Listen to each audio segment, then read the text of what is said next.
So we are going to do another React video here.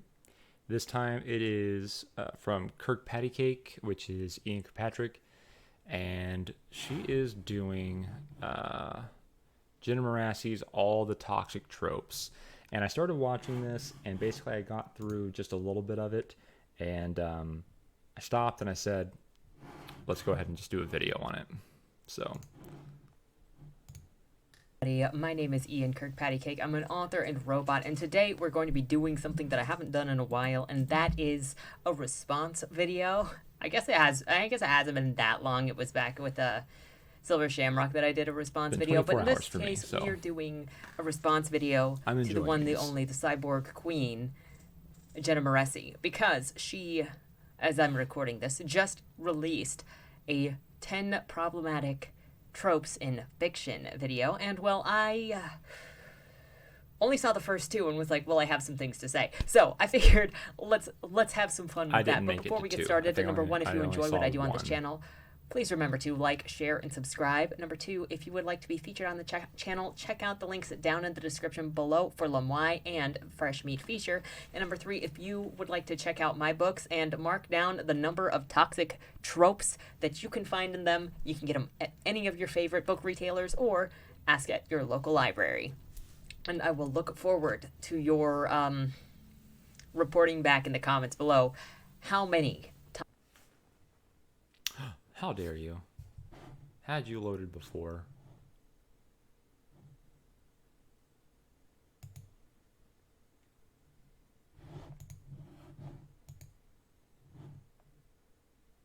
Oh, is it crashing? Is it crashing? Is that what's happening?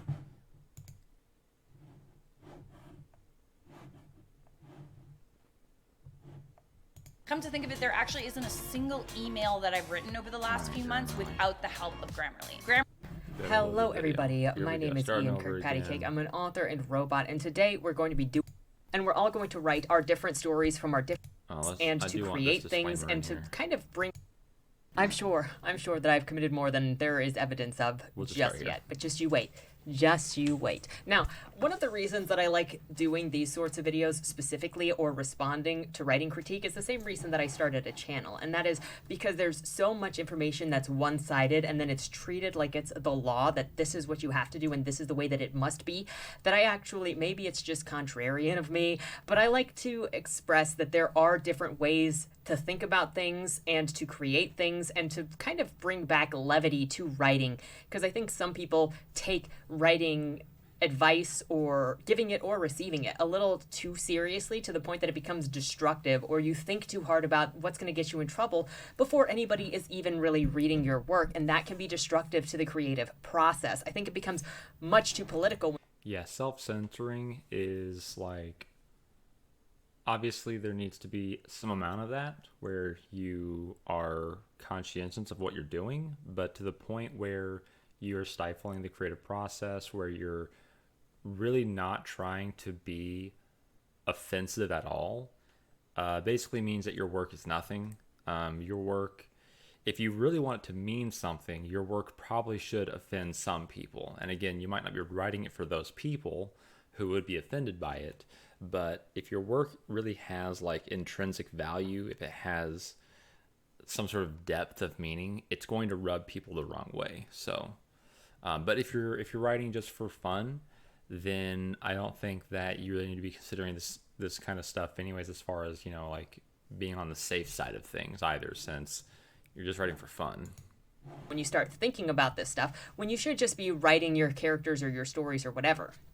Two, I think it then just sets up a way for us to have conversations, and we may disagree, and we're all going to write our different stories from our different perspectives with our different experiences, and that's totally fine, because that is what art in general is all about, is you showing you the expressions of what you see and the universes that you've created and the characters that you have and the experiences you have, and me doing it my way. And we're never going to match because, well, we're not the Borg. So I just wanted to respond to this specifically because, well, I'm kind of a transgressive writer myself, as if my Jeffrey Dahmer-inspired fiction isn't proof enough of that. But also just to give an alternative perspective from what is probably Jenna's going to probably be the mainstream or common perspective that you will find in writing communities because they want to be more careful and more hesitant and marketable. They want to be more marketable. It's just a very specific type of thing. So we're going to give some alternate perspectives on how to tackle some of these things if they're... Like, if you look at basically any kind of marketing, it is made to market as much to everybody as possible. You know, I mean, I was going to... Like, even M&Ms, they're redesigning the green M&M to be less whatever or more something else. I don't know what, but they're getting rid of her go-go boots because that's bad, right? So, like, it's one of those things where companies want the largest amount of income. Obviously, they're there to make money. And in order to do that, that means that they need to have the most amount of customers coming in. And to do that, their marketing has to appeal to everybody. That goes for everything, including books. So if you want to have a very marketable book, it needs to appeal to everybody. It needs to offend nobody. And that way, everybody will come buy your book. Is that realistic? No.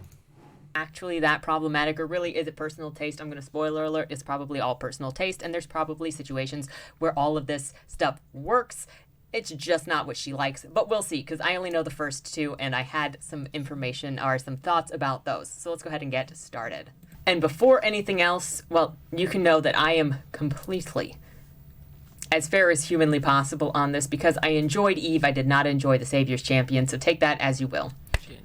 Speaking of Eve, where did Eve go? Eve used to be in the background. Where is Eve? Stop hiding her. She's in the sunset. Freaking Percy is like, give me the duck daddy with his tight black jeans. He's obviously going to be wearing like a jean jacket or a leather jacket with his sunglasses and swooped up hair and just, guys, why is she hiding the best character she's ever created from all of us? Somebody needs to help her.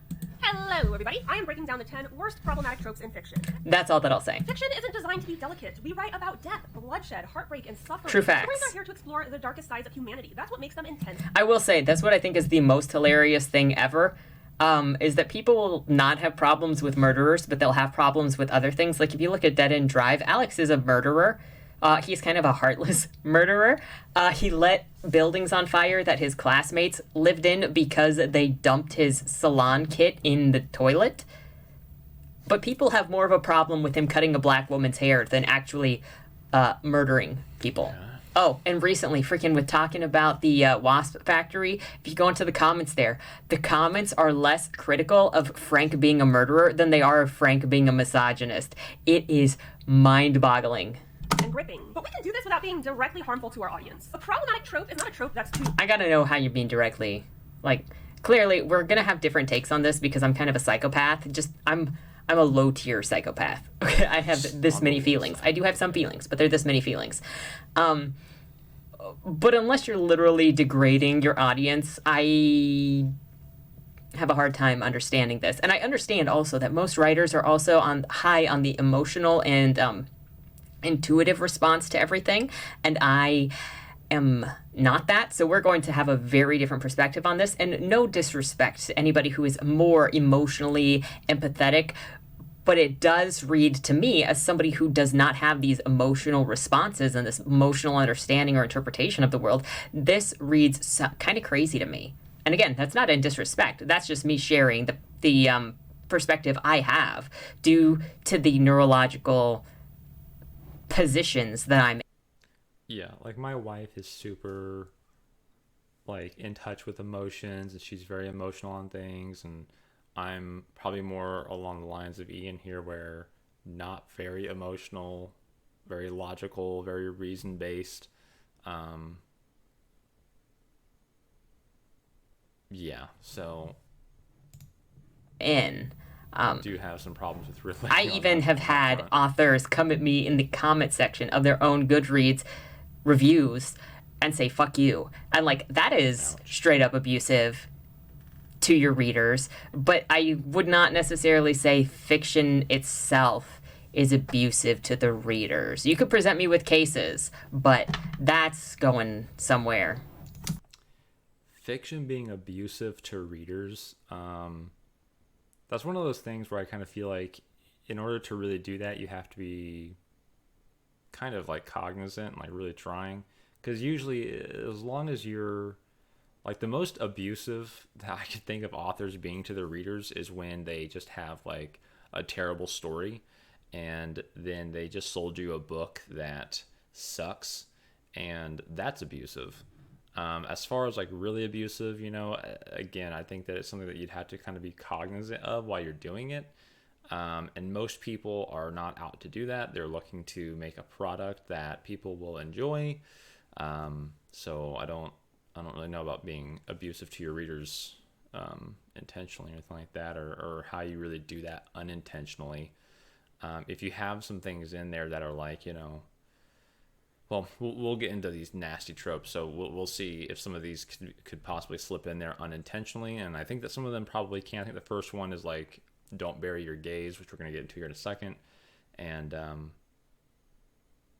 think that like, as just a regular person, you shouldn't fall into these traps, is really what it comes down to. It's just like, you just use your brain. Just use your brain. Dangerous or scandalous. It doesn't make the writer cool or edgy. A problematic trope is a plot device that perpetuates harmful stereotypes that are an actual problem in the real world. Basically, you're taking a harmful belief that... Wait. But that's going to be different for everybody based on your background. So if you say, well, this is a problem in the real world, well, it might not be a problem for you, but it could be a problem for someone else. So this is like a landmine trap that you set yourself into, that, oh, well, I didn't know that that's a thing, and now suddenly you're problematic because you're not empathetic to other people's plights, or now you're marking off, well, that's not really a problem, so I'm not really going to care about that. Because tell me, when was the last time that people really got on top of the trope of priests raping people in the church? That's harmful, is it not? To some people, that would be to some people, that would that not be considered a harmful stereotype? But if you decide, well, I don't really think so because I think we should be talking about this, then okay, so you get to disrespect one person's feelings for your opinion, and that's how any of this goes, which is why I think it's kind of silly.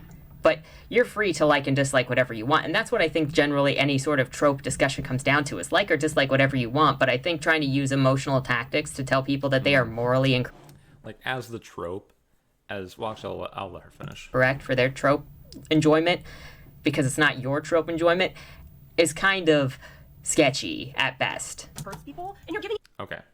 So as far as it goes for like trope enjoyment, I think that like general tropes, normal tropes, like, The Chosen One, or Love at First Sight, or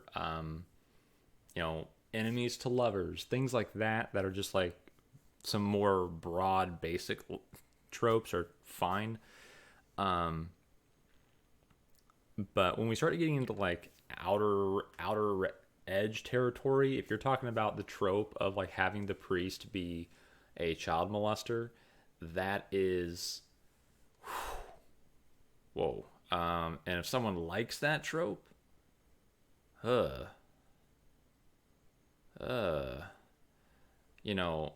that's one of those things where it's like, gosh, I can't hardly even imagine. Like,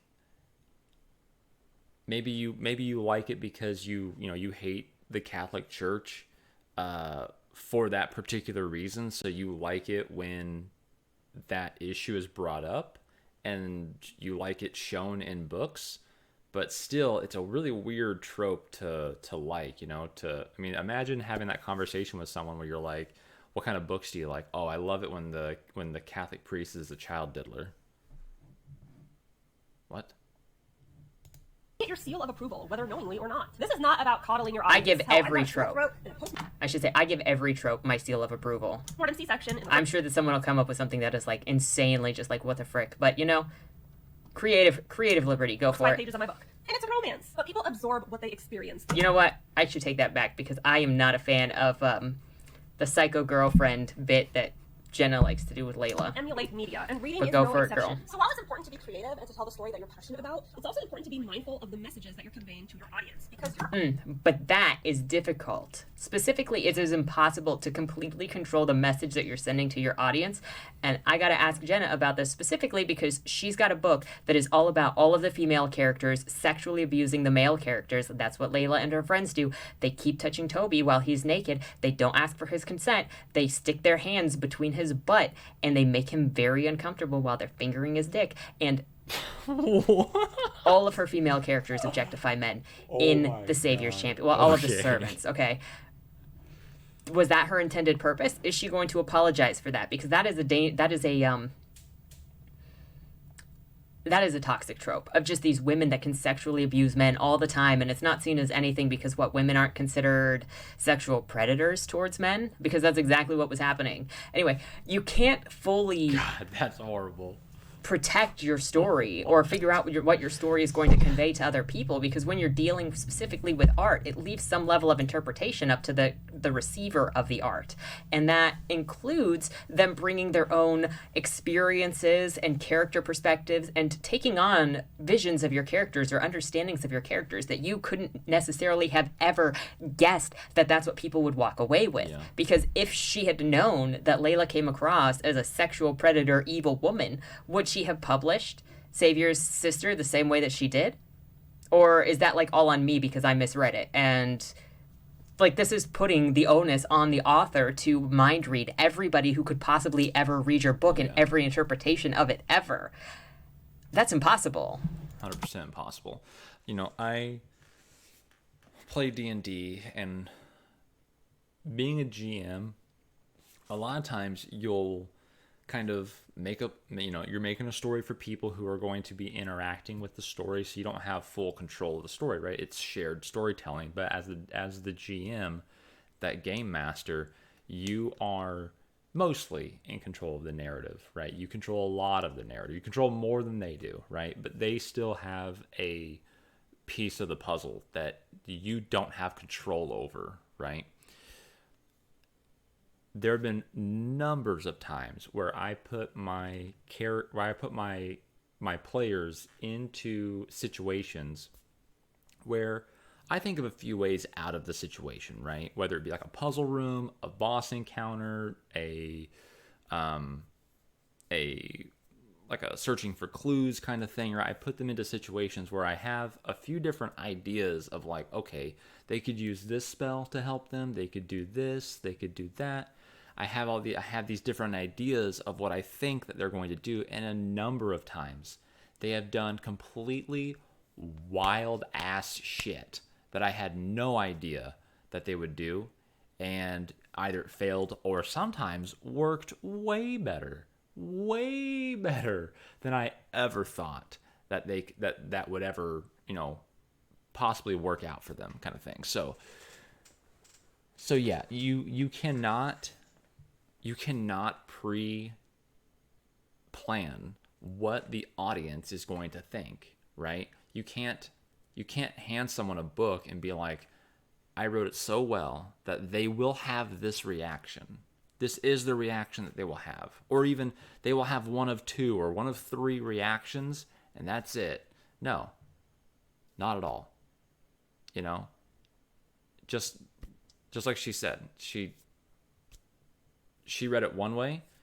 Jenna, it's almost certain that Jenna wrote it meaning a different way, not thinking that, you know, having them touch that guy was going to be bad or anything, or I don't know what she thought it was gonna look like, but you know, that's one of those things where you can't predict what the audience is gonna think.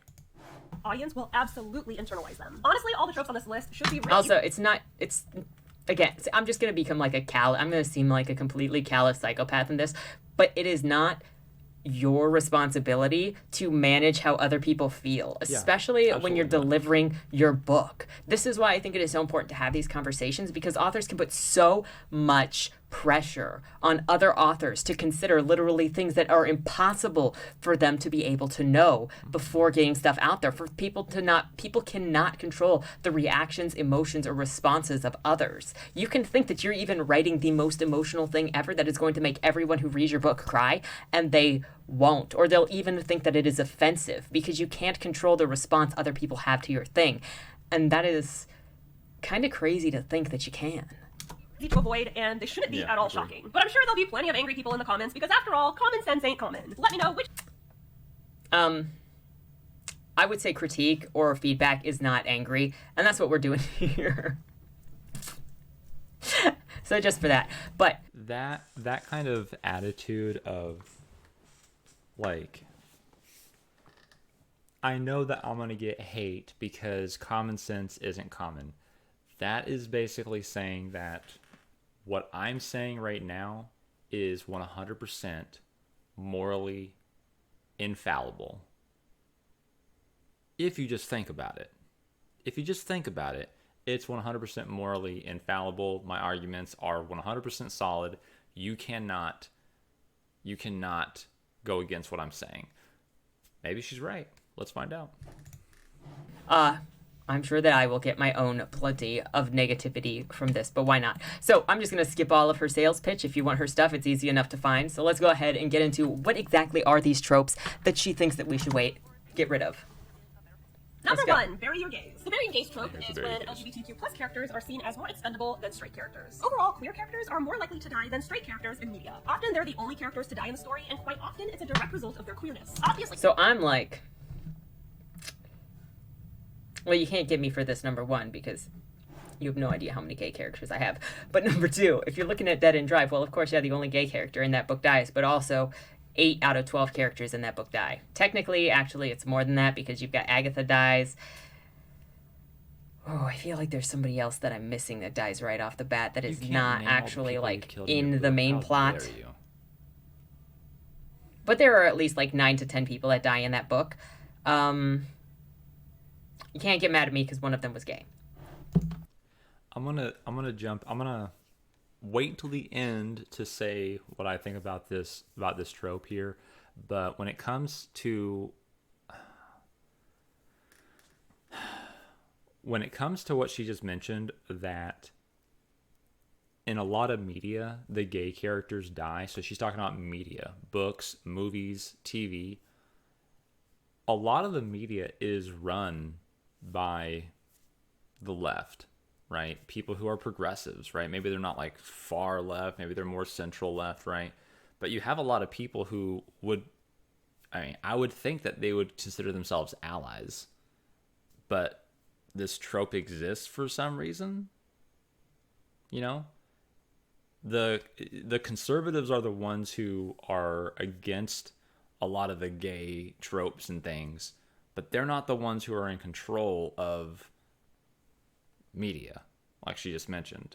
So why is this a trope where bury your gays is a thing if the progressives are really the ones, are like really the gatekeepers of these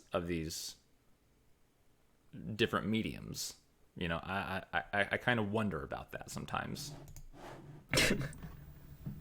They like include all of this variation in there, but also treat your characters a certain way. Again, this is putting arbitrary rules on something that stops people from being able to develop what they want to do, because now they're playing like a chemical balance game with how to put everything in order so that it contains all. This is where I wanted to do a video on this, was when she said that, because I liked that line of like a chemical balance game, and it's very true. It's very true, where you're trying to get the equation perfectly balanced, and it's like, it really is like doing math. It's a lot. These elements and doesn't piss people off, instead of just telling the. But only if you're thinking about it. Only if you're really thinking about it. Most times, just the way I think about it is that if you really are an ally, if you really are someone who gives a shit about other people, then you really don't need to think about this because it'll come naturally. story that they have to tell. This is problematic because queer people throughout history have been killed for being queer. So perpetuating this system of punishment in I don't know if I should be careful with spoilers. Be careful, this character did not die because he was gay. He died because he died because he couldn't get out of a stereotypical trope. He could have survived. He would have survived if he didn't keep listening to the bitch that didn't care about him. fiction is incredibly harmful. Now some people hear this and think, what the fuck? Who am I allowed to kill then? Which seems really weird out of context. Fiction, particularly speculative fiction, often includes copious amounts of murder. There's so much do this murder. without perpetuating harmful tropes. Say you have a cast of 10 characters. This hurts my brain so much. Like, I know that there are people that really care about this, but, like, thinking so hard about the minute things that you do, and then going, my writing is so important. My writing of this one character who gets their throat slit in this one chapter is so life-shatteringly important. That just feels egotistical to me, okay? And them are straight, Sorry. and one of them is gay. If you only kill the gay character, that sends a very specific message, don't you think? Even if you were to kill a straight character alongside of them, it doesn't matter because you've literally killed off your entire queer representation. So then why did she make up well, if you only kill the gay character, well, then it feels bad. Well, no, because she says if you kill other characters along with the gay character, it still doesn't matter. Both so again, are, in effect, true, kind of. I think that it is true that if you have a cast of like 10 characters and then the only character that dies, and I do think it kind of depends on like the story. There's always exceptions, but let's just go with the general, okay? If you only kill off your one gay character, then yeah, that could be a little weird, right? Like, why that character? Is there another reason? And is it clear that there's another reason, that it was the gay character that died and not any of the others? When it comes to killing off, like, you know, your one gay character and then a straight character also dies, were you trying to even it out? And I do get what Jenna's saying here, that you have a list of represented people, and your gay character who represents all the gays in the world has now died, and that means that all the gays in the world die with them.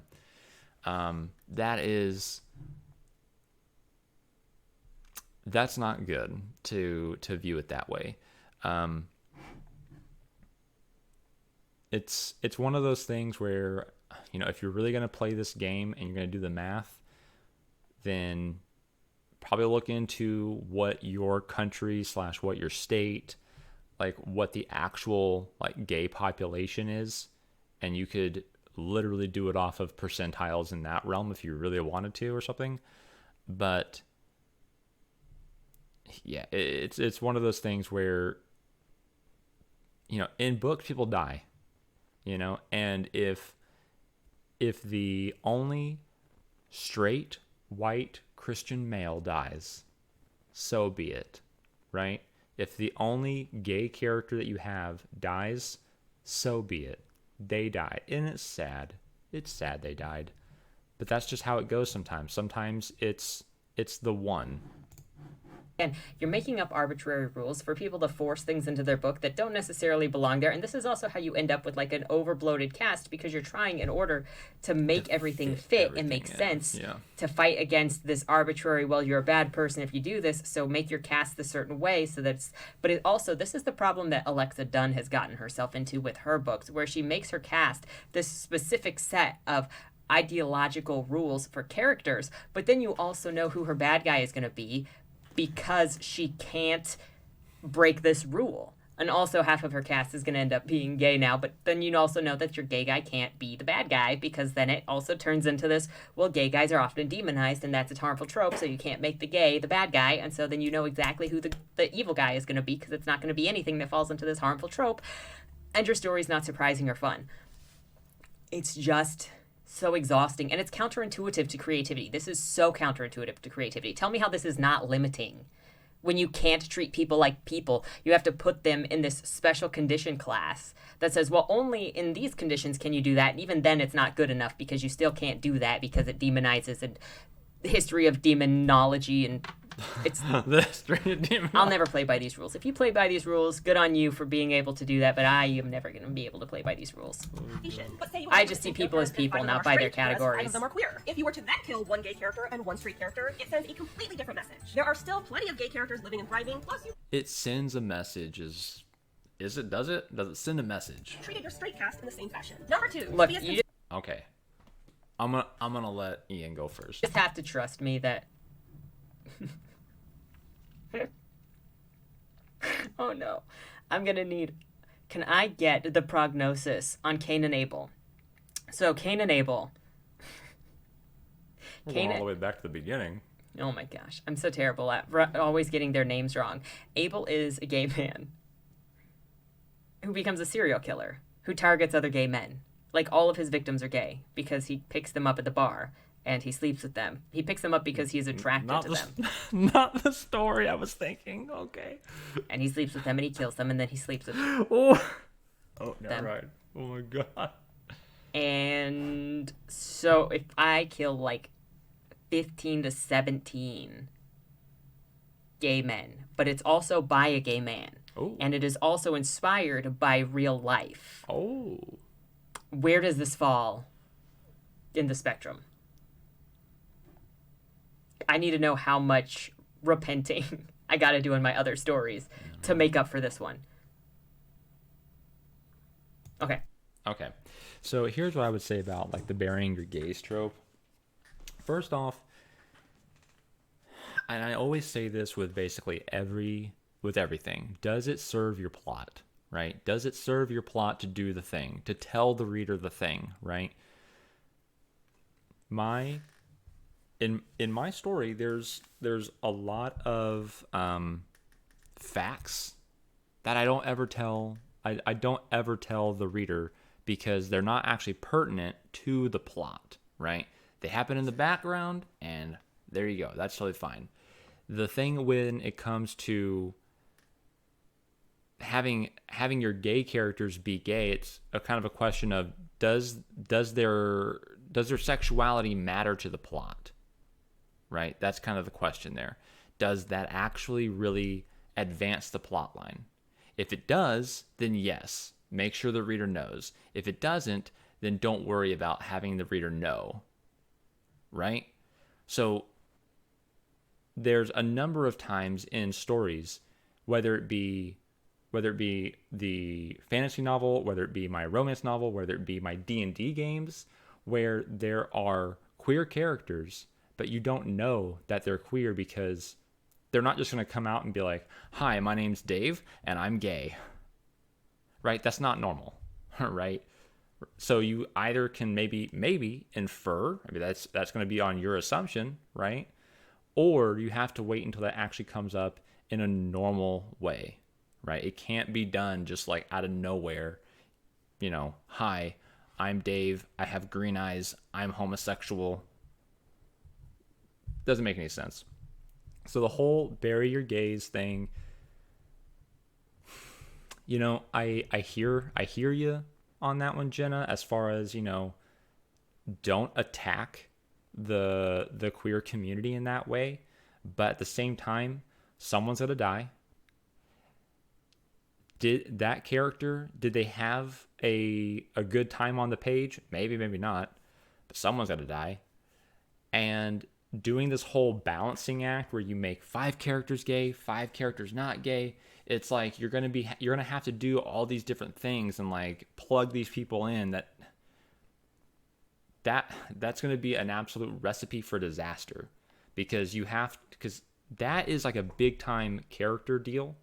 It's not just a thing that you can flip on and off.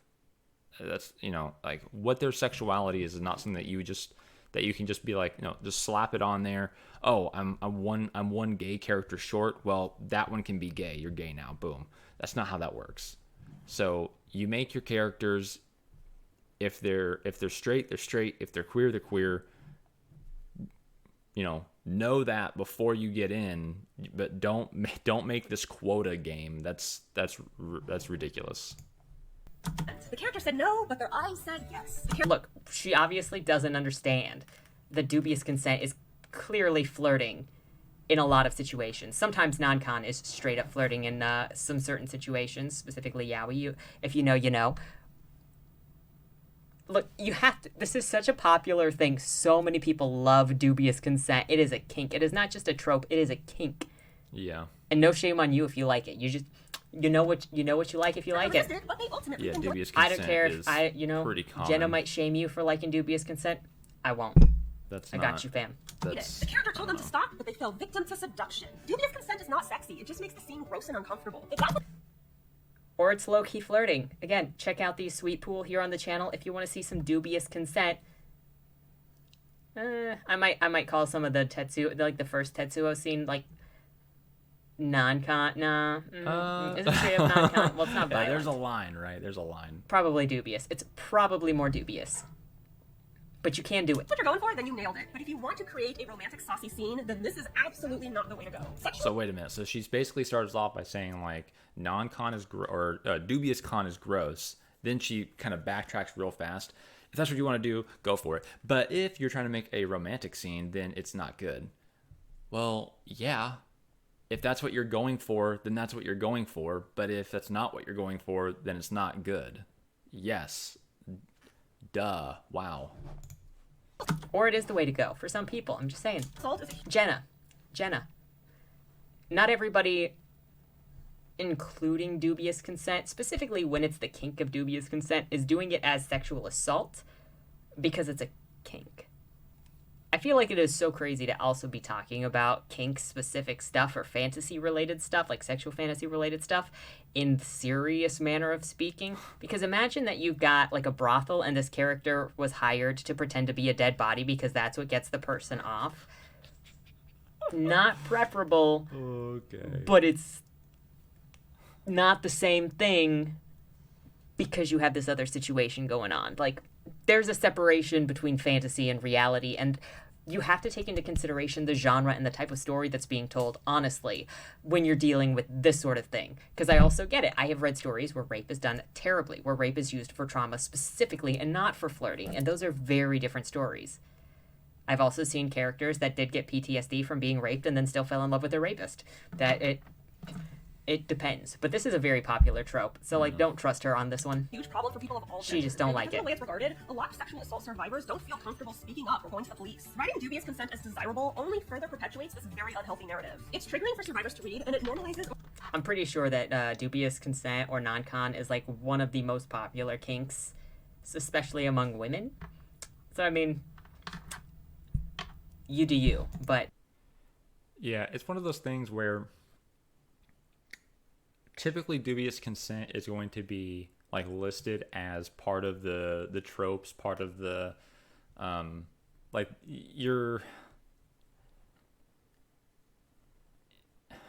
how do I put this? Kind of like how she mentioned, like if it's what you're going for, it's what you're going for. But if it's not what you're going for, then don't do it. And it's very clear when they're going for it. So yeah, I'm disagreeing with her on this one because she's saying don't do it, and she gave a little bit of a disclaimer of like, well, if it's what you're going for, then go ahead. But so this is a bit more like, hey, watch out, don't accidentally fall into dubious consent, because if you do, whoops, not good. And this whole like perpetuates things, like kind of like how Ian said, the dubious consent is very popular among women. So most people who read romance are women. Men are not reading that, very, very rarely. And most men who are reading it are very emotionally mature, so they're going to be able to notice the differences. So if you're reading dubious consent, it's really not perpetuating towards men, since men aren't really there reading it. Men aren't consuming this. Men who could be swayed into thinking like, oh, when they say no, they actually say yes. Okay, it's not really perpetuating this in the outside world, because the men who actually read these are going to be men who are just more emotionally mature, and they're going to understand that what they're reading is fiction, and they're going to be reading the subtext. They're going to understand, like, okay, like, here are the signs, you know, she actually did, like, you know, it's the character's way of flirting with each other. Like, they're going to understand these nuances. Like I said at the beginning of this, I don't like people moralizing their preferences for tropes to make other people feel bad for what they like to consume. A really fucked up idea of what sex is supposed to be like. Remember, writers, arousal is not consent. Number 3, the token black character and It can be in romance. That's all I'm gonna say. the black character dies first. I put these two together because they come down to a common denominator. These characters are included so the writer can say, here you go, I did it, I wrote a black character. Where are my diversity points? The token black character is a lone black character among a sea of white folks. They don't have any lines, they don't contribute much to the story. So does this? So okay. So it doesn't count if the character is not in a sea of white folks, or they have more than one line. Like, how many rules do I got to write down in order to do this? Don't take her too literal here. Come on. Give her a little bit of a The break. black character dies first is another throwaway character that only exists to be the first fatality. In both of these situations, the character only exists Oh, so the come writer on, has it's proof funny. that someone who wasn't white exists. It's so funny. It's so funny that they use that now when they don't have, when the black guy is like, hey, I ain't going in there because I know I'm gonna die. Like, we know. Yeah, it's so much of a trope. The And again, this goes back to what I was saying before, is like, all media that we really get these tropes from is very progressive controlled. So why are these tropes a trope if it's coming from the progressive side? And again, like, I would imagine that there'd be a lot of allies on that side, but these harmful stereotypes, these harmful tropes came up through that. So, like, I mean, it's just something that kind of like, you know, makes me scratch my head. the being aware of the trope also is hilarious. That someone has zero agency, and in the second example, that someone is Just bad writing. This is Honestly, problematic because it's just bad writing is bad writing, whether it's a trope or not. Correct.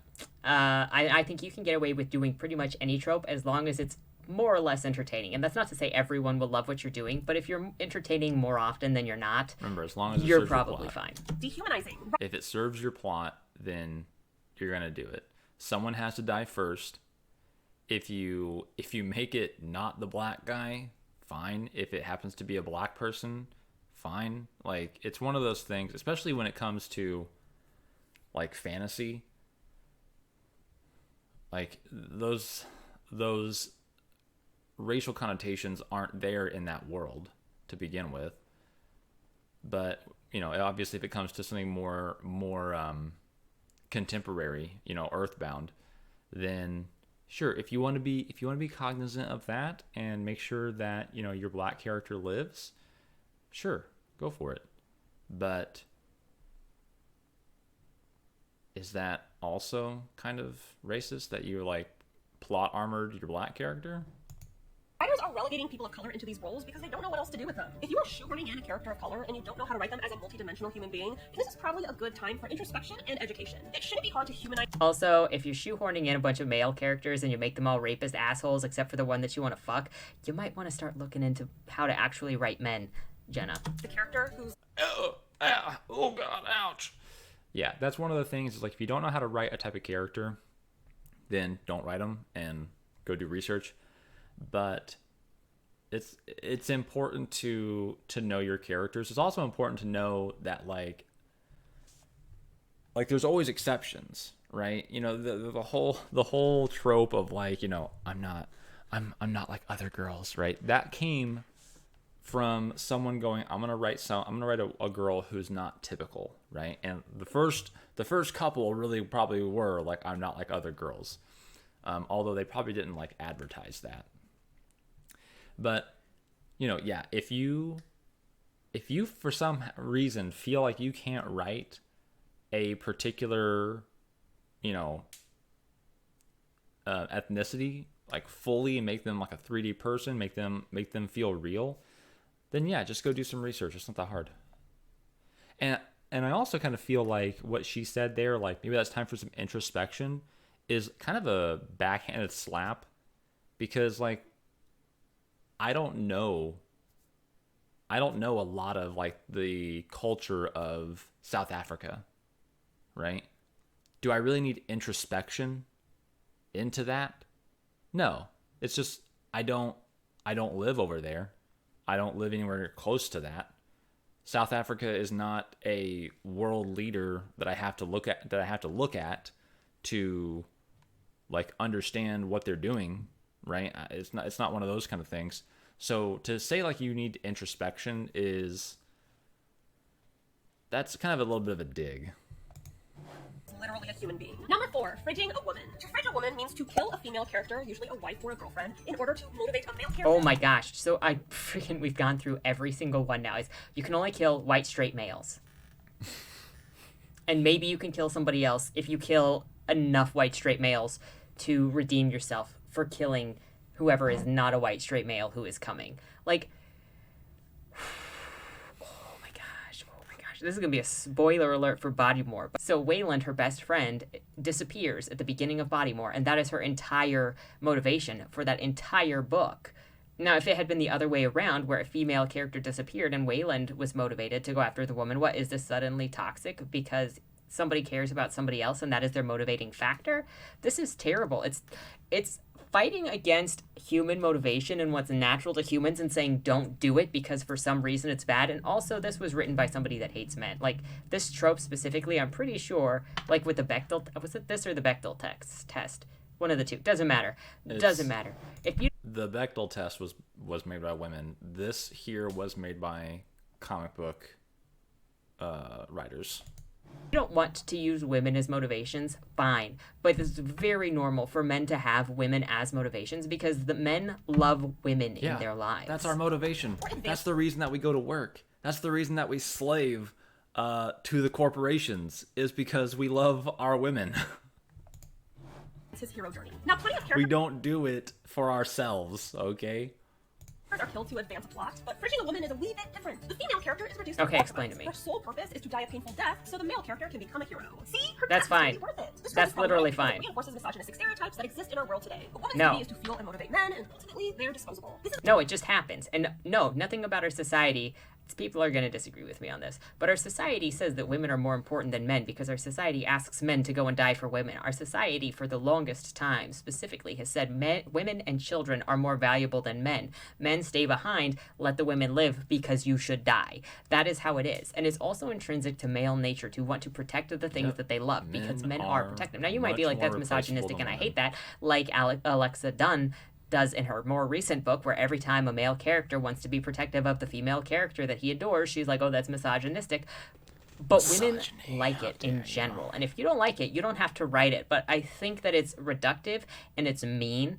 And it's mean to men and it's mean to women. To say that you can't like this and you can't do this and fighting against men's desires to protect women is just unproductive and unhelpful. If you don't want to write it, fine. Do whatever you want. But treating like it, again, this is treating it like her desires or her interpretations of tropes is morally superior to anybody who disagrees with her. And this is what I hate about the trope talk.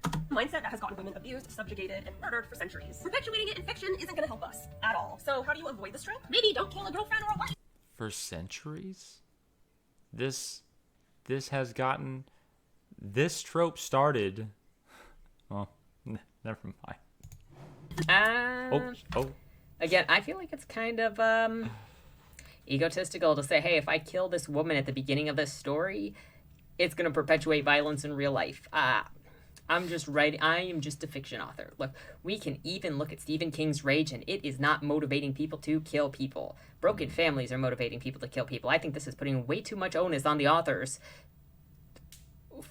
for things that are not actually the author's faults. In order to advance a man's plot. That sounds like an obvious solution. If you do have to kill a female character, give her an actual character. If you can't, maybe don't write women at all. Number 5, inspiration. Okay, well, I'm gonna let Ian go. Bruh. Some people just have to die at the beginning. Like, you get the hooker at the beginning of CSI Miami. She dies, okay? That's the start of the crime. It's fine. No, we can't solve this crime, guys. My motivation can't be about a dead woman, so therefore I can't solve this murder, guys. Oh, shit. Inspiration. Okay. So this trope came about or at least gained a lot of popularity in like the 70s, 80s world of comic books. And I believe it's Green Lantern that really epitomized it, where they were literally in a refrigerator. It might have been the Flash. It's one of those two. It's either Green Lantern or Flash, where he comes home, his girlfriend slash wife isn't there. He goes to the refrigerator, and either her entire body or just her head is left in there for him to find. And he's like, oh no. And so then he has to go basically find out who did it and get him back, right? Whatever. And so that's where the term fridging actually comes from, is because that person in that story was literally refrigerated. So here's the thing about that. When it comes to fridging a character, very much like Ian said, men are very motivated to protect, and we are very motivated, especially as well, to protect kind of like the legacy. Like, if I failed to protect my wife and she died because of it, I guarantee you, I will kill whoever killed her. Like, I will not rest until I either die or they do. One of the two, right? I'm not going to let that go, because it desecrates the memory of her to my mind, right? It's like her murderer got away. Her murderer gets to walk on this earth while she doesn't, kind of thing. So, gotta get him. The thing with this whole, like, you know, it like, you need to give them a character. You need to give them some sort of agency, is like the way out of this. The way I look at this is like where she's saying that it's all these bad things is very much like the cup half full, cup half empty kind of argument. There, she's looking at this as very much cup half empty, right? It's all bad. It perpetuates a negative stereotype. It makes women weak and useless and disposable, all that kind of shit. When on the cup half full kind of side, it's like, no, that's a very strong motivation for men. I would be, like, you know, I can relate, right? A lot of readers can relate to this. Like, yes, I would definitely be out for vengeance on this, right? I mean, think about this. The John Wick, they fridged his dog, right? They fridged a dog. That's all, right? Do I need to have a 3-dimensional dog? Like, do I need to have my dog have agency in the story first before? No. You killed John Wick's dog, he's going to kill you back, right? That's... like, it's so stupid. So that's why that argument is very, like, it's very how do I put this? It really comes from the fact that they're seeing themselves as the dead person, right? Whoever is looking at this and saying that this is not good because it perpetuates a negative stereotype, they are looking at it as themselves as the woman, which is why most feminists will see that as like the bad thing, right? Now, I'll get to the negative part that I think about it in a second, but it's one of those things where you're not supposed to identify as the woman. Right, not in this case. And again, it could be flipped. It could easily be the man dies and the woman has to go on the thing. It's not meant to be the woman only kind of thing, right? But the thing is that you're not meant to identify with this character. You're meant to identify with the main character, the pain that they're going through after losing this person, all that kind of shit, right? The only negative that I have with this is that it is often done very cheaply, and that typically comes across as the death would feel or the kidnapping. You know, I think Ian mentioned, like, someone's missing, we don't really know if they're dead or not. It would feel more impactful if we had some sort of connection to them, right? Now, that could still be done like as just like the beginning of the chapter, and then they die at the very end, or they die at, you know, somewhere in chapter 2 kind of thing, right? They still die early on, but we do get some relation, so we can kind of like feel that death a little bit more. Or you could do it over time. There's been a lot of stories where the death, like, we start at the funeral basically, right? And we basically do, as much as I hate him, we do flashbacks to when they were alive, and we get to see how good that person was and like how much it sucks that they're gone kind of thing, right? So there are ways to do it that kind of make it more, and it kind of does go what Jenna was saying, that, you know, if you can't write this person as a full 3D character, then maybe don't write them at all. But sometimes we gotta get the story going. We gotta get in there, and it starts off, you know, a home invasion, wife dies, guy is now mad about it, you know, or dog dies, right? Like, again, John Wick fridged the dog instead of a wife. So, you know, it doesn't have to be a woman. It could be the husband, it could be a child, it could be whoever that they are the most emotionally attached to. John Wick was emotionally attached to his dog. You might be emotionally attached to your best friend / roommate. You might be emotionally attached to your father. You know, whoever is that you're most attached to, that is the biggest threat. Or excuse me, not threat. That is the biggest like crushing defeat, because you wanted to protect that person and you failed. So now you got to go out and you got to kill that person who killed them. All right, here we go. Porn refers to a disabled or neurodivergent character who exists to inspire the reader. Wow, look how challenging their existence is! Don't their struggles make you appreciate your life? The problem with inspiration porn is, once again, it's dehumanizing. Disabled people are regular, normal people living regular, Well, yes, lives. I will mention. But my fiance is disabled, and he shits and pisses like everyone else. This may shock you, but I'm neurodivergent, and look at me! Don't I make you... Sorry, I was feeling sick for a second there.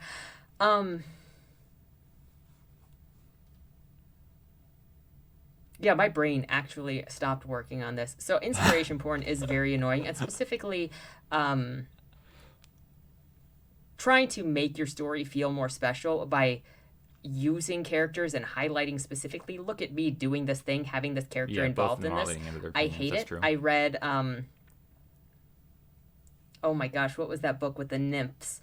Where it brought up this one character in there, and it very much broke away from the narrative of the story and the voice of the story to have one of the characters basically straight up describe, oh yeah, this character is autistic, and that's why she does this thing with her fingers. And you would not have really guessed that character was autistic if not for the thing telling you that she's autistic, which then made it feel like a signaling of, look, I'm being inclusive, I'm doing this on purpose, instead of actually making that character real and deep and having that be meaningful. It was just there to be a flag, and that is super annoying. I also think this can go too far with when you're wanting to write a character who is overcoming something, and then people can consider it offensive if you write a character overcoming something. There are different ways. Again, this can just go back to bad writing, because inspiration porn specifically is, yeah, it's annoying. But you know what's also annoying is saying, hey, look at me, I'm special. I specifically avoid, and I know that I'm going to get in trouble for this, because I specifically avoid sharing my personal medical and neurological information, mental or psychological information, because I don't feel like I should have to out myself in what my background is, what my diagnoses are, in order to justify my opinions on things. I don't think I should have to be forced to be blackmailed into telling people who I am or how I think or what I've been diagnosed with or the difficulties that I have gone through because of it, in order to justify how I think it sucks that people push it forward to say, hey, I am this thing. Look at me, I'm kind of special. Look at me specifically saying that my opinion is worth more than yours because I have this experience. And I know plenty of people will find that offensive, but I also personally find it offensive that other people, one, think that they can talk over me because of their experiences, and two, they're obviously making assumptions about me and my life journey and who I am and what I've gone through, because I don't just openly talk about my identity or my experiences or my diagnoses in order to push my opinion higher up than others. I just want to express whatever it is I have to express and try, and I expect the same from other people. And we're going to have different experiences, and that's fine. And it's also fine if we disagree on the level of importance of that. But we can still disagree and be respectful, and it makes me sick to see this thing where it's, I'm going to delegitimize you by saying that I'm this thing, and then you're then forced to either out yourself or be totally invalidated by this other person who is assuming your experiences because you don't want to disclose that information. I think it's a very dangerous and disgusting practice that has taken a hold in the creative community. And Yeah, like going onto Twitch and seeing people with like the ADHD tag or like the neurodivergent tag, it does feel like a little bit of a kind of like an I'm special kind of thing. And maybe they're putting it on as like a I don't know, like, hey, sorry if I'm weird to you, but like this is why. Maybe it's supposed to be kind of like a what do you call it? Oh man, I can't even think of what it's called right now. But basically just kind of like a disclaimer. Like you're just kind of disclaiming like, hey, just so you know, I am ADHD, so I might start talking about random things, or I might stop talking about what I was talking about before, just get on a whole other topic. Maybe that's what they're doing it for, but a lot of times it's like I looked up Dead by Daylight. I don't need to know anything other than, usually I just need to know if you're speaking English, and usually I can tell that by the fact that you have like playing Dead by Daylight and that's written in English. That tells me that it's in English, right? So yeah, that's just one of those things where I feel like I don't need to know that about you. Thanks, though, I guess that doesn't really change my watching habits. I'm going to leave it there because I know there's going to be disagreement on that. Feel all warm and fuzzy inside? Look, we're just trying to live our lives. We do not exist to inspire you. We exist to better ourselves. Avoiding this trope, like all the others, is pretty easy. Well, to we do. do. Write these characters as We do exist just to exist. And so then making it into this thing where it's us versus them and where I have to justify who I am and where I come from in order to write something kind of messes with that. multi-dimensional human beings with diverse traits like everyone else. Last time I checked, Cliff wasn't defined by his cane. Number 6, the dead trans character. Are they a sex worker? I have a feeling they're a sex worker. I read a lot. I can't help it that it happens a lot, let's be honest. They die. And 9 times out of 10, they're a sex worker. No shade to sex workers. Again, just again, another person that you're not allowed to kill. I can't help but noticing. An entire group of people solely in this light, especially a light that's already it's like almost like every other just isn't accurate. Sex every work other is real trope work, but we'll is save that topic for do another not day. kill My this point character. Is that gonna be a trope, though? Comes down to just acknowledging the fact that people are not a monolith. The dead Excuse me, what if somebody hired a prostitute for DubCon? Are we still going to say that DubCon is a dangerous, toxic trope? Or, like, where does this line go? trans sex worker is problematic because it paints all trans people with a single brush. They're almost always sex workers out of necessity, not by choice, and they die in a horrific fashion.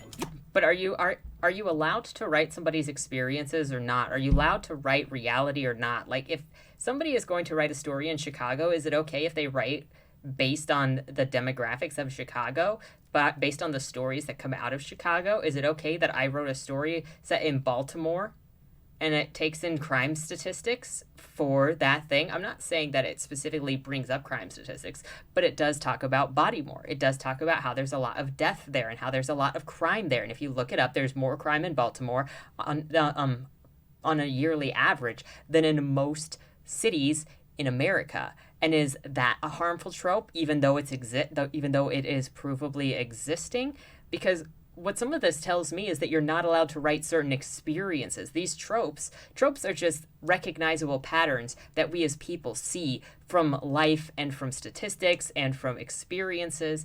And when you do stuff like this, you say, well, you're not allowed to reflect the life that you have lived or the life that you have seen or the experiences you have had through what you're writing. You have to make stuff up and wash things off. And I don't agree with that in writing. You can represent trans people in your book in another way. Literally any other way. They could be alive for starters. Maybe Or every way. Every way. Best friend, the men. Yeah, I would agree with Ian here. Basically, it's like if you're gonna write at all, then just be true, just be honest with it. And if you have a prostitute in your story, don't make them trans because that's something that you've heard. Make them trans because that serves the narrative.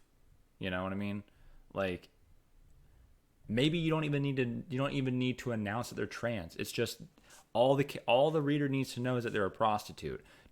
Does the story require that they know that they're trans? Now, you could know that they're trans, but does the reader need to know that they're trans? Maybe not. Maybe they don't need to know that. The girl next door. It's one of those things where, again, a lot of the arguments that I'm hearing from Jenna is like, these are tropes that are easy to fuck up, and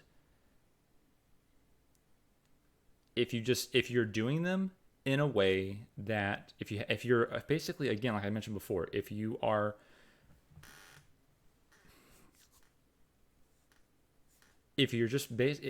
a writer, anytime that you're a writer, you're going to be cognizant of what you're doing, because everything that you're doing in your book is curated, right? Nothing in your book should not be curated. If there's anything in your book that's not curated, then probably take a look at it. It's highly likely that you could probably remove it. Okay? Everything should have a purpose that serves the plot. It sounds so ridiculous, but yes, everything should be serving your plot, right? The fact that like the desk is made out of oak needs to serve the plot. That needs to serve the... Otherwise, I don't need to know it's an oak desk, right? I don't need to know that. I need to know things that help move the plot forward. Okay? So if there's a prostitute, do I need to know that they're a prostitute? Do I need to know that first off? Do I need to know that they're a man or a woman? Probably, maybe not, right? That's the thing, is like, do you need to know these things to begin with? If the answer is yes, then you have some sort of reason. And if you have some sort of reason, then obviously it better be a good one. But that's the thing, is like, do you have a good reason for them to be whatever this is? Or the hero. Just a thought. You do you. Number 7. Sexual assault made me stronger. I know you're all thinking about... You can do that. Poor Sophie Turner was done dirty with those lines. But this is a trend that's been going on for eons, and it's almost always perpetuated by male writers. Male writers! Bruh. Stop it! Bruh. Oh. Great face. Bruh. I have seen so many female writers do all of the same things that male writers get reamed for, like using sexual assault to make your main character better, to stronger, whatever what this is, to do trauma porn for the main character, to literally, just to traumatize that main character. The frick is that doing? Objectifying female bodies and describing them in great detail from other female and male perspectives. But men are the only ones that get reamed for this. Again, do whatever you want, but just don't. I'm just kind of sick of the critiquing one side or saying one side of things is only doing it when I read enough to see everybody can suck at writing regardless of their genitalia. That's all I'm going to say. I critique these stories myself. The femme fatale finally breaks down and shares her story, revealing that she was gang raped in her past. And that's why she... I will say this is annoying. If you're gonna make a character be raped, make it make sense, make it be worth it, make it actually have emotional... Serve the plot. How many times I gotta say it? That's impact and be important to the story, and not just throw it in there. But again, this just sounds like bad writing, because you can use this specifically to be strong, and if you're a poor writer, then it won't be strong. And that's what this comes down to. The badass she is today. Someone please feed these writers to sharks. I beg you. Oh, and I should say, she says this. This is also one of the more popular tropes as well, because you know how many fictions, especially female favorite fictions, are revenge fiction. I think Spit on Your Grave is literally revenge fiction for somebody that's been raped a bunch of times. Like, it is, revenge fiction is one of the more popular female fantasies as far as... Revenge fiction? Kind of like when a character's wife dies and they want to go get revenge on the people who perpetrated that, maybe. I've seen from the women that I've talked to. First of all, not yes, my favorite. Sexual assault is a widespread problem, and it affects a lot of women. But turning it into a female story is offensive. Hello, and men. Jenna. But Jenna, your bias is showing. Men also suffer sexual assault. It's like turning dysentery into a weight loss solution. Yeah, I nearly died, but look at my summer bod. Women can be badass without being violated. Women can be strong, tough, determined, or any other assertive trait without first being demeaned by a man. You don't have to work sexual assault into a backstory. This is not the only way to toughen up. True, and don't feel like you have to. But if it works for your story, it works for your story. But also, don't feel like you have to throw a sexual assault in to make your character strong. A woman. Women are already pretty tough to begin with. Number 8, the mentally ill villain. But Jenna, I can't write a mentally ill villain? Yes, you can. You absolutely can write a mentally ill villain. Villainizing, you know who you are. Look, but I think what pisses me off more with any of the using of mental illness is that a lot of people feel like they have to label it when they put a mental illness in a book, when really, if you're doing a good job with showing the mental illness, people will pick up on the cues, and then it'll just be there. Again, it goes back to that first book that I mentioned. It's on my channel here because I did a review on it. It has a bunch of nymphs in it and like a blue-green cover, but if you express the character correctly, people will see that somebody is neurodivergent, and then you're not telling people this is what this experience looks like, because you're just showing somebody's life. I have maybe this is all just for like self protection reasons up in here, because all I apparently do is write transgressive fiction. Since I have Creatures Lie Here isn't for a while. That's in the 1950s, set in an asylum. And you have all sorts of mental illness in there. Autism wasn't diagnosable then, but one of the centralized characters who kind of leads the story is autistic. Somebody in there has PTSD from being consistently sexually assaulted. It's a male, by the way, Jenna, and he is so important to possible? showing the main character this world that he did not want to see. Actually, the cannibal was also sexually assaulted. That caused him to dehumanize to the point that he doesn't see himself as human anymore. He sees himself as better, and he eats humans as a way to dominate the human. Kind of in a mental way to get back at the men that raped him as a child. No better way to but show your there are foes that some they are issues beneath in that you book, than to poop but I them never out. actually diagnose any of them on the page. And I think this is where a lot of stories at least run into trouble with me, is they diagnose on the page and then they feel like they have to show you exactly what that diagnosis looks like, instead of just letting characters exist. If you read Dead End Drive, you'll see some expressions of some neurodivergence in there. If you read Bleed More, Body More, you'll see expressions of PTSD in that book, especially in book 2. But I never say that with any of it. So if you don't pick that up, that's fine and you'll still have a good time. But I think that there's this responsibility people put on themselves that is not necessarily, that doesn't need to be there. I don't know, can you? 1 in 7 people in the world have a diagnosed mental illness, which doesn't even touch on the people that have undiagnosed mental illnesses. The point is, it's extremely common, which means it's very likely that some of your characters have mental illnesses as well. Which means don't question. If somebody's got an opinion, don't question whether they're neurodivergent or have mental illness, because maybe they're undiagnosed. You don't know. Boom. Look, if half of your cast is neurodivergent, then it's okay to make your villain mentally ill. Almost everyone's neurodivergent because everyone's got some sort of trauma that makes them kind of off.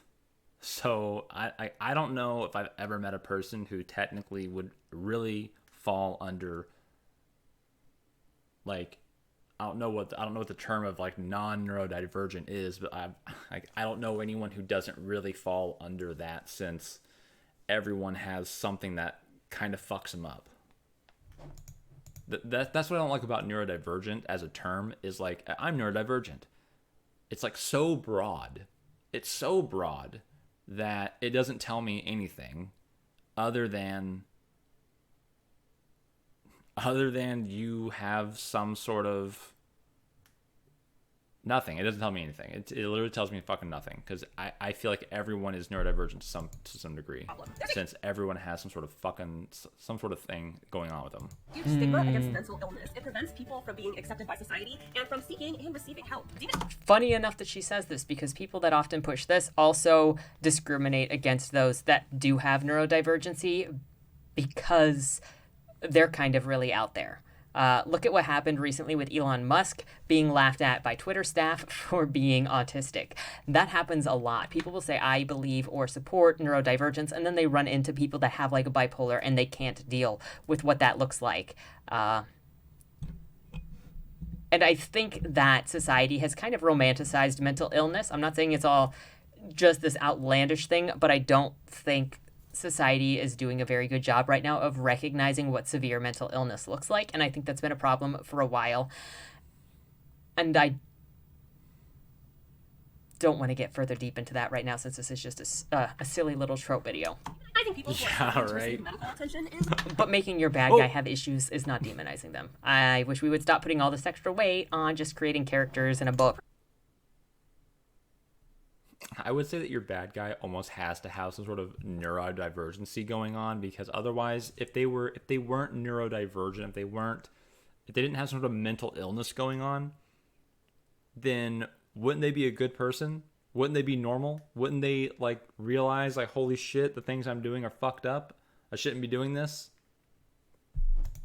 to tell a story. Now, like most of the points on this list, there's a balance. If you have a buttload of evildoers in your novel, adding one mentally ill villain probably isn't a big deal. But that's assuming you also have mentally ill heroes, which honestly shouldn't be hard to do. Anxiety, depression, PTSD, OCD. There are so many mental Again, illnesses. see, this is where I'm saying I think it's romanticized and watered it down, because I'm not saying any of those are not mental illnesses. If you get to the point where it is obsessive compulsive disorder and you do have that disorder that is disruptive to your life. But I think people forget that in order to be diagnosed with a disorder, it has to cause immense distress and or disruption to regular living function. That is what the DSM says. And so it's not just like, oh, I like to turn the light on and off 3 times before I leave. It is distressing and disruptive to a normal life situation. So just having regular social anxiety or shyness is not the same as having a severe mental disorder. And so I think we end up where, you know, you get to the place where people don't recognize that Richard Chase was out of his mind and he was struggling so much. And then they say, well, you can't write a character that does this because you don't want to demonize. But they're looking at these softest core versions of emotional distress. And I'm not trying to what's the word that I want?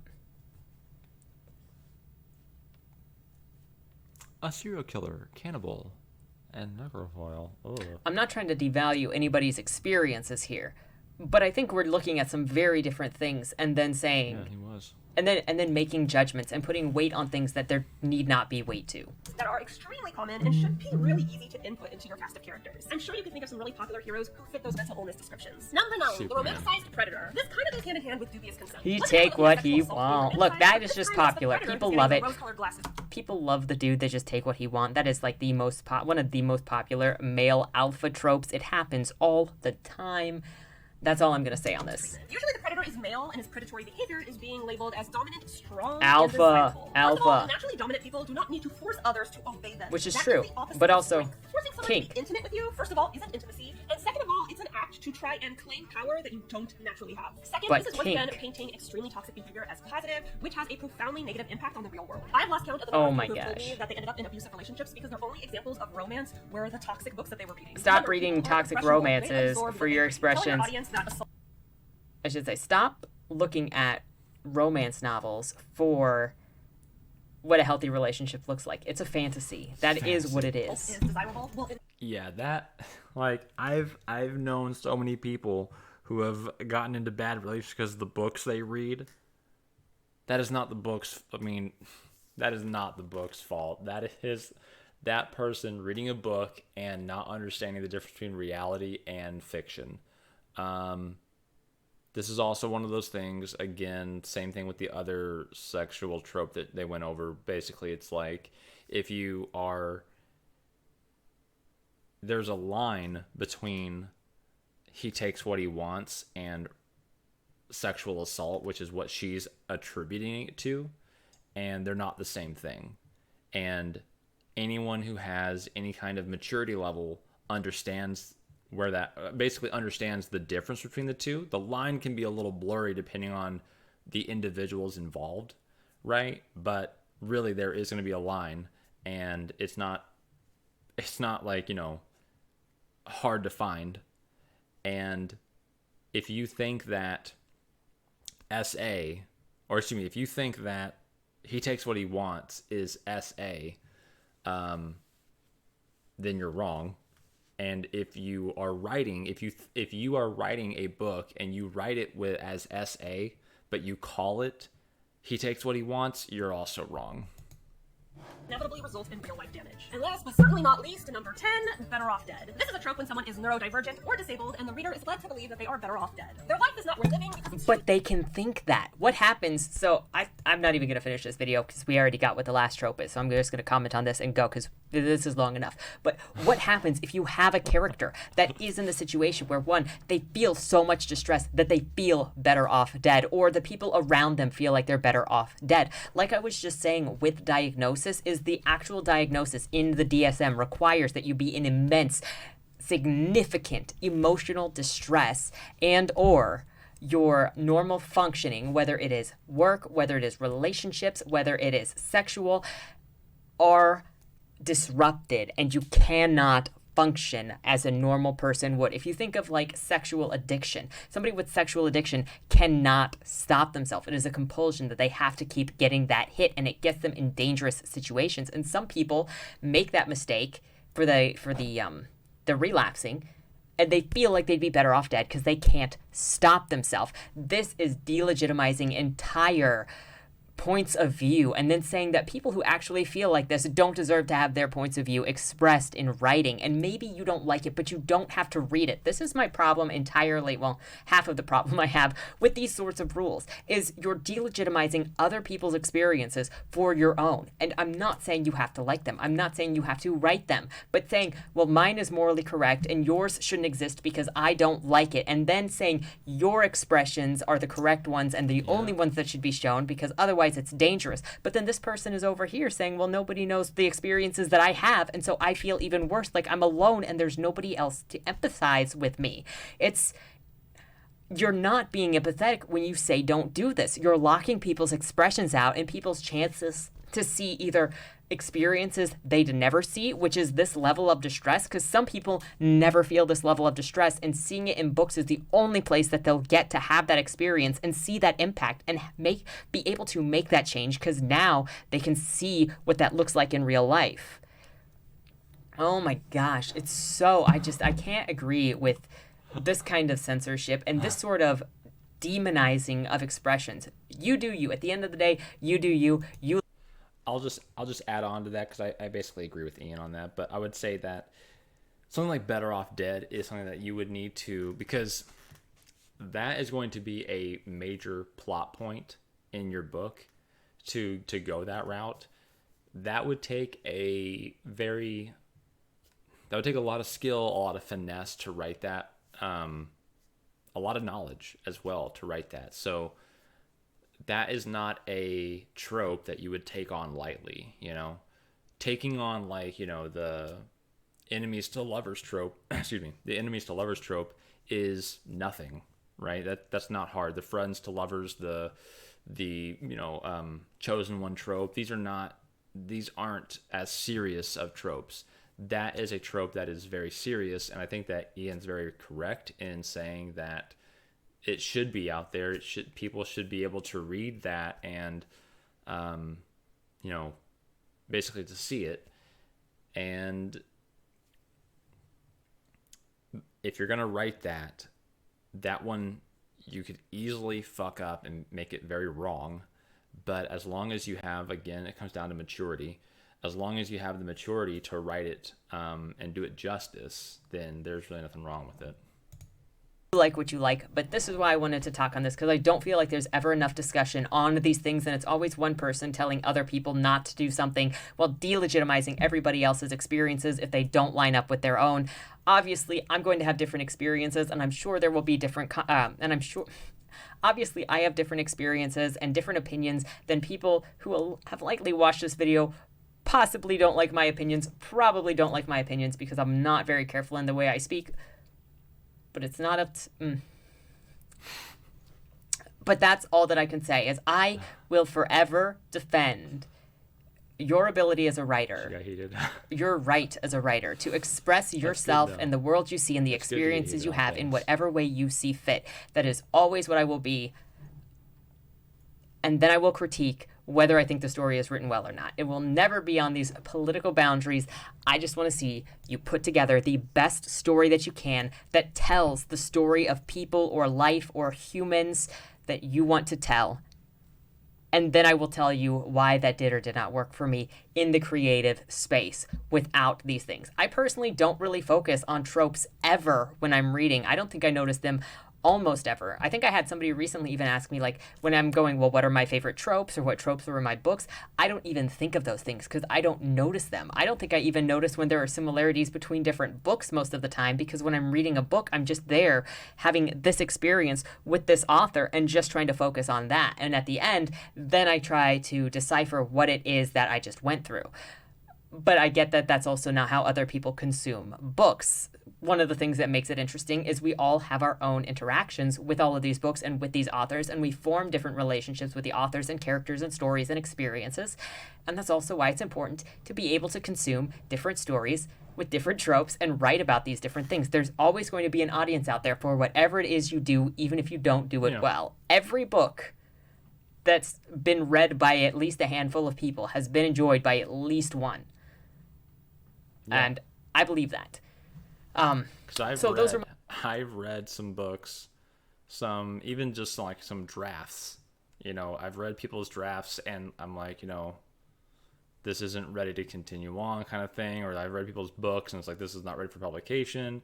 But then I see other people's critiques, and I'm like, this was so good, I loved it so much, and I've also done the other way around, where I'm like, this was really, really good. I just like I loved this. This thing's amazing. And other people are like, I don't really get it. I don't like it. Don't do it. So it's everyone has their own tastes. My thoughts and my response to Jenna's 10 worst problematic tropes. Yeah, write whatever you want. That's my thing, and then just write it well. I think that's my biggest takeaway always, is write it well, and anybody can write poorly. So just take pride in your craft and get it done. With all that said, thank you so much for watching. Have a great weekend, and don't die. I will not. All right, there it was. Yeah, let me know what you guys think about that. That was those are tough sometimes, because again, this is also kind of why I say with Jenna Moreci's videos, they're very good for newer writers, because honestly, what she said there for newer writers is kind of good in a sense, because like all those tropes, to do them, you need some sort of nuance to them. You need some sort of it's kind of like knowing a particular type of brush stroke for a painting or something like that, right? Or like knowing which brush to use, kind of thing. Those are all things that you can do. Now you can't ever really get good until you start doing it, kind of thing, right? So if you're new, you're gonna have to put on your big boy pants at some point. But that's part of the reason why Jenna's videos, I usually say, are better for new authors, is because they're very generic. They're very like, for most people, and a lot of like the generic in this case when it comes to writers are people who aren't really going to become authors. They're just writing as a hobby. They're probably not really ever going to, they're probably not even ever going to self-publish. They might self-publish, but they might not even do that. So yeah, a lot, and now I'm not saying that that's her entire audience. I'm sure that plenty of her audience will go on to publish books, but those people are going to outgrow her channel's content. Everyone that I've basically ever either talked to or just listened to on YouTube, most of them are all like, I liked her videos in the past, and then I kind of outgrew it. Like, I feel like that's kind of like the part of the writer's journey. If you were learning to write anywhere between 2015 and now, you've probably watched Jenna Moreci, you enjoyed her content, and then you started realizing like, okay, these videos really aren't for me anymore, because they're very like coveralls, right? Like, so yeah, that's, I every time I watch one of her videos, I kind of take it with a bit of a grain of salt. This one was a little bit tougher because of like when she first came on, she was saying like, common sense isn't common, which is basically saying, I have common sense and I'm going to put this out there, and if you don't agree with what I'm saying, then you don't have any common sense.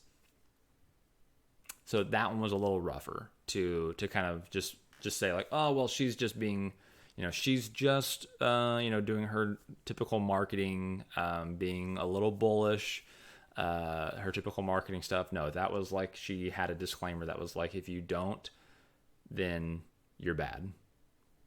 Right? So yeah, let me know what you guys think down in the comments below, and I will see you next time. Oh, I can't find the button. The button!